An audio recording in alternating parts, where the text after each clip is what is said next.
오늘의 주요 뉴스입니다. 어제 하루 코로나19 국내 확진 환자가 104명이 추가돼 누적 확진 환자가 9,241명으로 집계됐습니다. 사망자는 5명이 추가돼 국내 누적 사망자는 131명으로 늘었습니다. 주요 20개국 정상이 오늘 밤 코로나19 위기 극복 방안을 논의하는 G20 특별 화상 정상회의를 엽니다. 문 대통령을 비롯한 G20 정상들은 코로나19 대응을 위한 국제 공조 방안을 담은 공동 선언문을 발표할 예정입니다. 국내 코로나19 신규 확진자 가운데 해외에서 유입된 환자가 절반을 넘어섰습니다. 내일부터는 미국발 입국자도 의심 증상이 보이면 공항에서 진단 검사를 받게 되고 증상이 없어도 2주간 자가 격리하는 등 검역이 강화됩니다. 다음 달 6일 초중고 개학을 앞두고 교육부가 등고 개학과 함께 온라인 개학을 병행하는 방안을 검토하고 있습니다. 집에서 원격 수업을 받는 방식 등이 대안으로 거론되고 있는데 이 시스템 마련이 시급한 과제로 떠올랐습니다.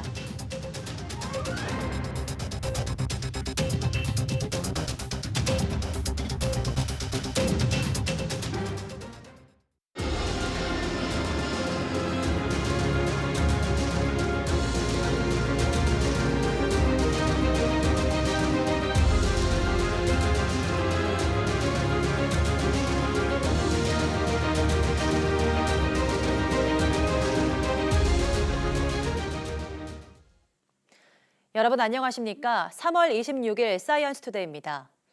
어제 하루 코로나19 감염 환자가 104명, 사망자가 5명 늘었습니다. 중앙방역대책본부는 오늘 0시 기준 국내 확진자는 9,241명, 사망자는 모두 131명이라고 밝혔습니다. 해외 유입 사례 증가세가 계속되면서 국내 입국자 특별 검역에서 30명이 추가 확진돼 이 과정 누적 환자는 131명으로 집계됐습니다. 대구에서 26명이 증가했고 경북에서도 환자 12명이 추가 발생했습니다. 이 밖에 서울 13명, 경기에서는 14명이 늘었고 대전 6명, 인천과 충북, 충남에서 각각 1명이 추가 확진됐습니다. 격리가 해제된 환자는 414명이 늘어서 누적 4,144명으로 파악됐습니다.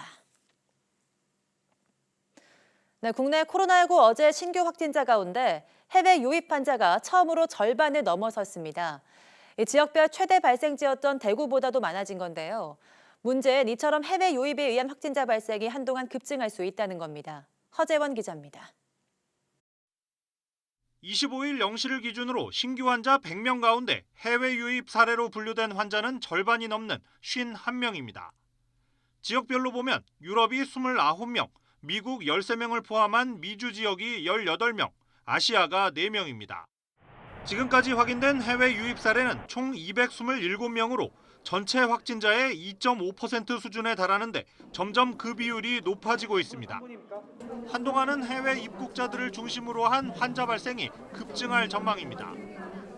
유럽발 입국자에 대한 특별 입국 검사가 시작됐고 27일 0시부터는 미국발 입국자도 강화된 검역을 받게 되기 때문입니다. 다른 국가에 비해 입국자 중 확진 환자 수가 많고 증가 속도가 빠르고 입국자 수도 많아지고 있는 상황입니다. 이에 따라 우선 미국 입국자도 2주간 자가격리 대상에 포함하는 등 검역을 강화하기로 하였습니다. 페루와 볼리비아, 이탈리아 교민과 가족들도 곧 국내로 데려올 예정인데 유행 지역에서 오는 만큼 검역 과정에서 유증상자나 확진되는 경우가 적지 않을 거로 전망됩니다.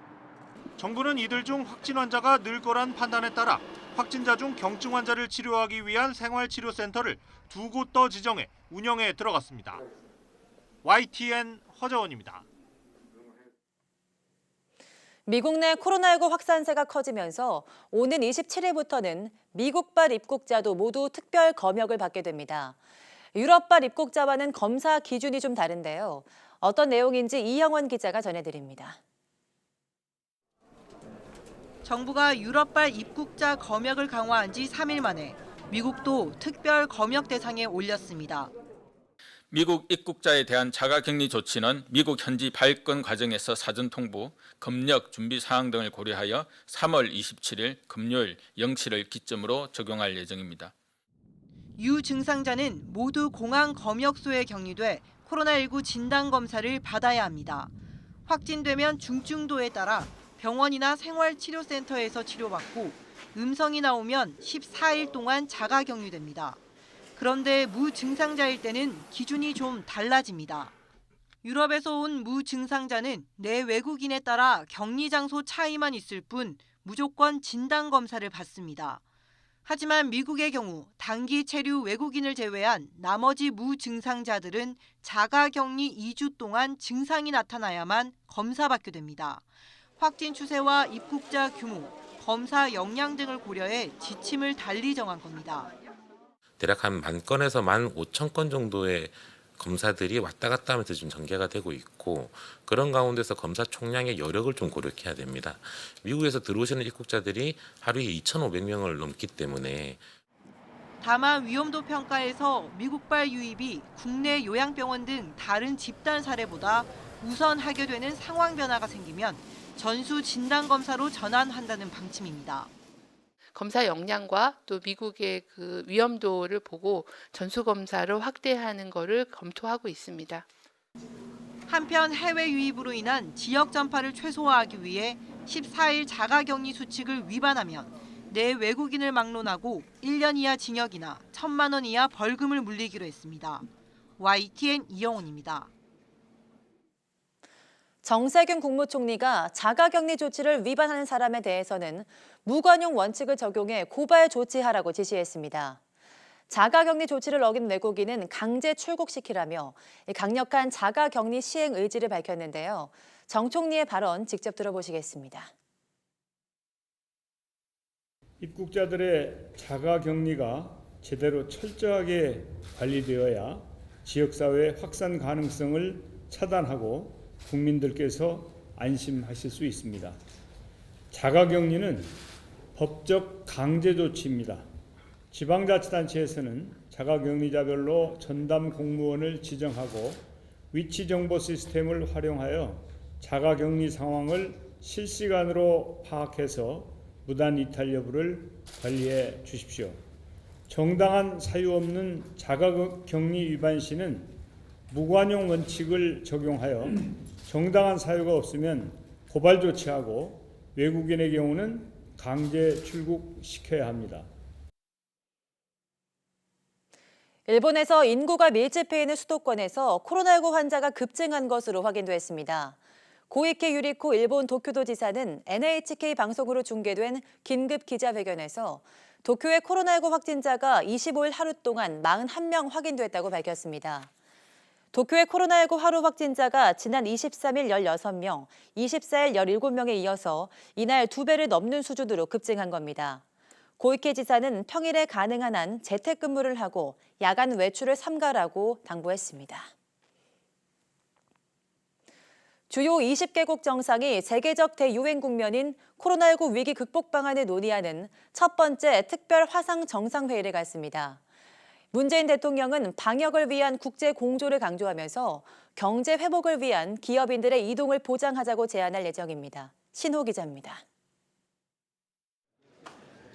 주요 20개국 정상들이 코로나19 위기 극복 방안을 놓고 처음으로 머리를 맞댑니다. 모여서 사진 찍고 악수하는 정상회의가 아닌 화상으로 만나는 특별회의가 오늘 밤 9시에 시작됩니다. G20 정상들이 전 세계적인 방역과 경제 위기 상황을 극복하기 위한 아이디어와 사례, 대책까지 공유하는 자리입니다. 국제사회의 보건 방역 분야 협력을 비롯해 코로나19로 인해 세계 경제의 부정적 영향을 최소화하기 위한 G20 국가 간 정책 공조 방안이 논의될 예정입니다. 문재인 대통령은 알파벳 순서에 따라 15번째로 발언합니다. 문 대통령은 이번 정상회의를 앞두고 도널드 트럼프 미국 대통령을 포함해 이달에만 8개 나라 정상들과 연쇄적으로 통화하는 등 코로나19 극복 국제 공조를 주도해왔습니다. 그제 통화에서 트럼프 대통령은 한국의 코로나19 진단키트 지원을 요청했고 문 대통령은 여유분이 있으면 최대한 지원하겠다고 답했습니다. 마크롱 프랑스 대통령과 산체스 스페인 총리는 코로나19 퇴치를 위한 한국의 방식을 배우고 경험을 공유하고 싶다고 제안했습니다. 세계 주요국 정상들의 관심이 큰 만큼 우리의 신속한 코로나19 진단 방식이 비중 있게 의제로 다뤄질 전망입니다.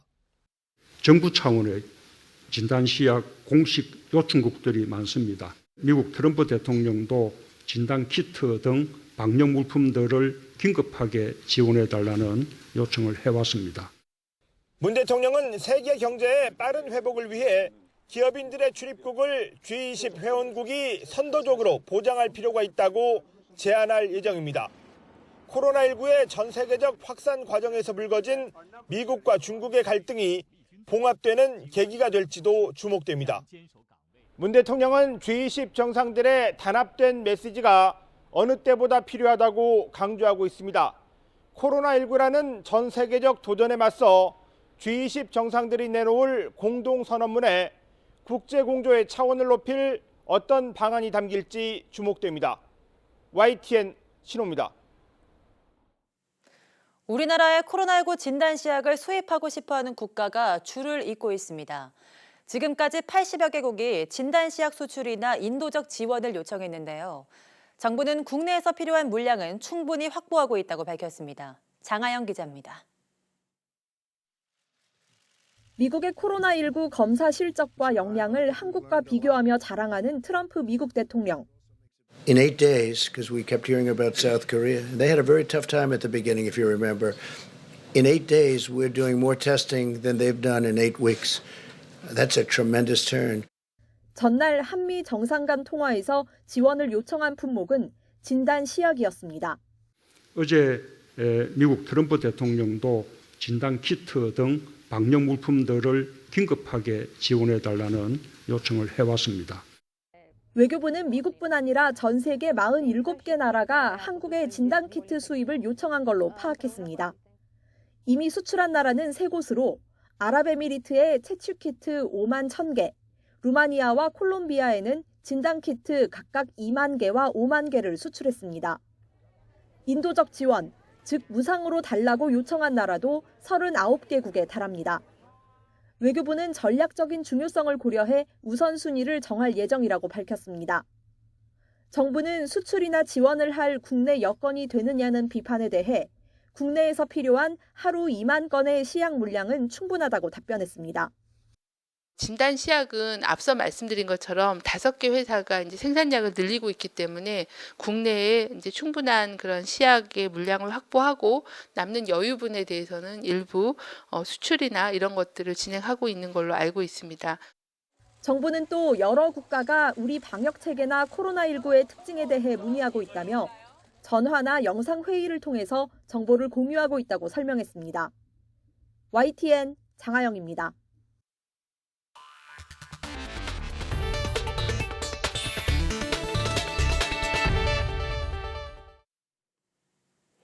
네, 코로나19 확산이 이대로 이어진다면 학교는 문을 열어야 할까요? 또 개학했는데 학교에서 확진자가 나오면 어떻게 해야 될까요?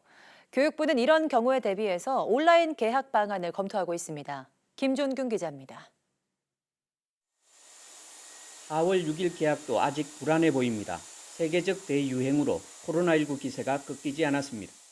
게다가 개학 이후 교실에서 확진 환자가 나오는 상상을 하면 너무 아찔합니다. 학교가 코로나19 집단 발병의 온상이 될 수 있기 때문입니다. 이미 3차례나 개학을 미룬 교육부는 또 연기해야 하는 사태에 대비해 초중고 온라인 개학 방안을 검토하고 있습니다.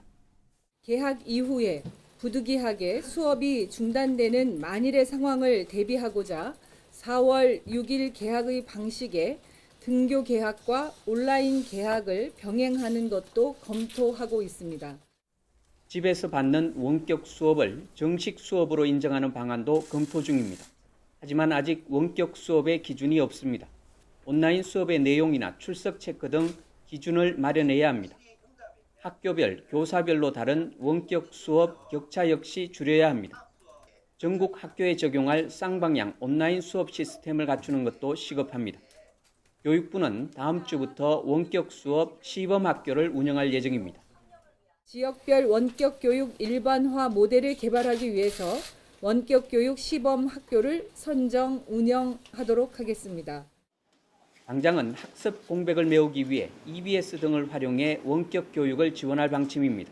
또 소외계층 학생을 위해 정부와 교육비 지원, 스마트 기기 대여 등을 확대할 계획입니다. YTN 김준길입니다. 코로나19의 여파로 국가 간 이동이 줄어들면서 전 세계 항공업계도 시름이 깊어지고 있습니다. 이 YTN 데이터 저널리즘팀 조사 결과 각국의 국영 항공사 운항까지 중단되는 일이 잇따르고 있는 것으로 확인됐는데요.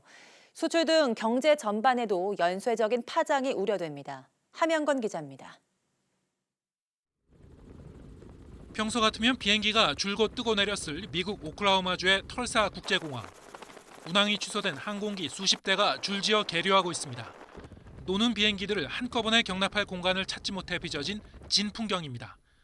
전 세계 항공 운항 편수는 지난해 봄엔 일정 수준이 꾸준히 유지됐지만 올해는 2월에 하락 추세로 접어들더니 이달 들어서는 곤두박질 쳤습니다. 이탈리아 로마의 레오나르도 다빈치 국제공항은 이달 두 번째 주부터 운항 취소가 잇따르면서 출발 항공 편수가 지난달에 10분의 1 수준으로 내려앉았습니다. 미국 뉴욕의 존 F 케네디 국제공항 역시 출발 항공편이 열흘 전에 절반 이하로 감소했습니다. 인천국제공항도 예외가 아닙니다. 지난달부터 출발 운항 편수가 줄어들다가 한일 양국 간의 입국 규제 조치가 내려진 이달 9일을 기점으로 급격히 하락했습니다. 이렇게 코로나19 사태의 여파가 확산되면서 운항을 아예 전면 중단하는 항공사가 전 세계적으로 늘어나고 있습니다. Et donc, une par une, les compagnies ont commencé par réduire leur fréquence de route avant de les suspendre et finalement décider tout simplement d'arrêter les opérations pour une durée déterminée. YTN 데이터 저널리즘 팀이 조사한 결과 전 세계적으로 국제선 운항을 전면 중단한 크고 작은 항공사는 최소한 67개로 나타났습니다. 운항 중단 기간은 대부분 다음 달까지지만 5월까지 혹은 무기한으로 잡은 경우도 적지 않습니다. 국제선 운항을 멈춘 항공사 중 20개는 해당 국가를 대표하는 국적 항공사였습니다. 유럽과 중동, 아프리카, 아시아 등 대부분의 지역에 걸쳐 나타났습니다. 항공편의 80%에서 90%를 감축한 항공사까지 따져보면 훨씬 더 많은데 특히 대한항공은 국제선 운항을 약 90% 줄였습니다. 아시아나항공 역시 국제선 운항을 88% 감축한 것으로 조사됐습니다. 현재 부채 구조 등을 통해 항공기를 구입해서 운영하는 특징을 가지고 있는 항공업계의 성격상 계속해서 현재와 같은 유동성 및 지급 불능 위기가 지속되게 되면 수출을 비롯한 국제 의존이 높은 경제에 부정적으로 작용할 가능성이 있고요. 하늘길이 제한되면서 화물 수송 또한 줄어들고 있는 상황이어서 감염병 사태가 무역의 위축으로 이어져 실물 경제를 잠식할 위험이 갈수록 커지고 있습니다. YTN 함영건입니다. 처음으로 수입된 마스크 필터용 보직포, 멜트블론 물량이 이르면 내일부터 생산에 투입됩니다. 산업통상자원부는 이번 주 초 국내에 도착한 멜트블론 2.5톤을 재고 부족으로 생산 중단을 앞둔 마스크 제조업체 4곳에 공급한다고 밝혔습니다. 해당 업체들은 이르면 내일부터 멜트블론을 생산에 투입해 마스크 250만 장을 만들 예정입니다. 정부가 6월까지 수입하기로 한 멜트블론 물량은 모두 53톤이며 다음 주에도 4.5톤이 국내로 들어옵니다. 산업부는 해외 업체 한두 곳과 협상 마무리 단계여서 수입 물량이 더 늘어날 것이라고 밝혔습니다.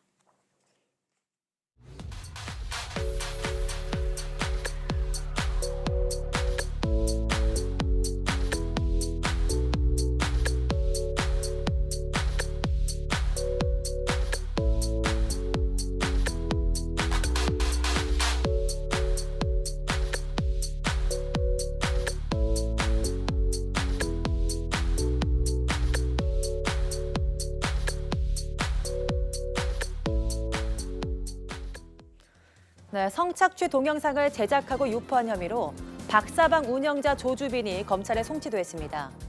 정부도 철저한 수사와 함께 심리치료 제공 등 피해자들에 대한 신속한 지원을 약속하고 있는데요. 하지만 무엇보다 성범죄 영상을 보는 것 자체가 이 범죄에 가담하는 것이라는 인식 확산이 이런 끔찍한 범죄를 막는 가장 확실한 방법이라는 점을 꼭 기억하시면 좋겠습니다. 네, 오전 사이언스 투데이 여기서 마치겠습니다. 함께해 주신 여러분 고맙습니다.